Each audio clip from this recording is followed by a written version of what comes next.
you say maybe 1 degree more about this idea that you can just choose, like you sort of just choose? Yeah. It sounds so simple, but I've experienced that same thing. And every time I do it, I'm amazed how powerful it can be.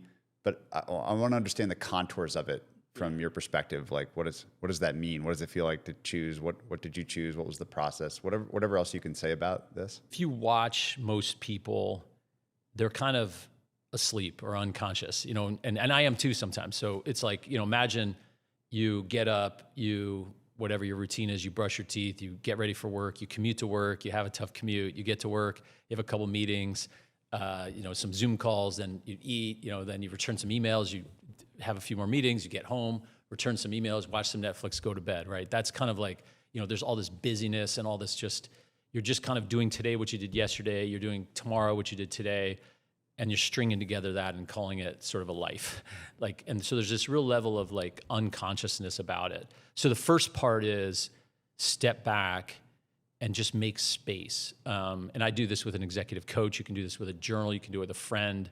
But just step back and just make space and then ask really powerful questions in that time. And so my favorite question of all time is, what would you do if you knew you wouldn't fail? And this is one of the, I'll actually build it up a little bit better. On one of the audio tapes I heard, this guy said, okay, imagine there's this genie that comes out of this magic lamp and he says to you, hey, Patrick, I've only been in here like 1,000 years, so I can't give you the traditional 3 wishes.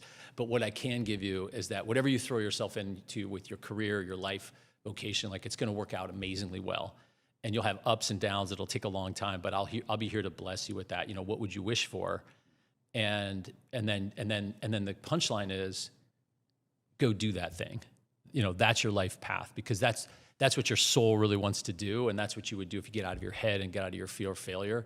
So that's one great question. Another one would be like, if you didn't have to worry about the how. So relax the how you're going to do it. The coaching quote is, the how is the killer of all great dreams. So kind of make space, ask these really provocative questions. And it's not like you're going to answer them right away, but you might 2 days later in the shower, you might answer that question, and then you'll really know, and it's going to, you're going to feel it when you really know it. And then it's really, really tough to go do it. It takes a lot of courage. And sometimes the path isn't clear. But I think that's where the real fun of life is really trying to get in touch with what your answer is to some of those questions. So maybe pick another thing in your high school or early years, and something you wanted, and then like the steps you. I just want to make sure these tapes. Sure, yeah. I go to college. I was, because I thankfully turned on to these tapes early. I did really well in high school, and I got to go to Princeton. So I was, I think, the first kid in my school to ever even apply there, let alone go. So I go to Princeton, and then all of a sudden, I literally felt like Forrest Gump in that scene where his braces come off and he's running. Because I didn't have to be like at this, my mom's house from this time, and my dad's here, and in high school at this time, and all this. I had like all this space, and so I literally was like, oh wow, now I can really like let go with these goals. So I set 3 goals going into Princeton. I was going to be the valedictorian. I was going to be the #1 rower in the United States, even though I've never rowed before. I didn't even know that the boats went backwards. And third, I was going to start a business to pay for school.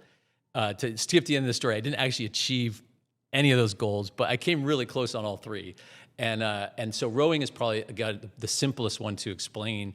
So I show up, I'm a novice, I'm 130 pounds from the wrestling, I got my ass kicked because there's kids who'd rowed for 6 years, and they knew how it worked and everything. And I got cut my freshman year, but they didn't cut anyone. Instead, they said, okay, if you don't make a boat, you're going to be a land warrior, and you can use the rowing machines. And I still remember when they kind of posted the boats and my name wasn't on there, I did the math and I said, okay, women's, heavyweight, I was a lightweight.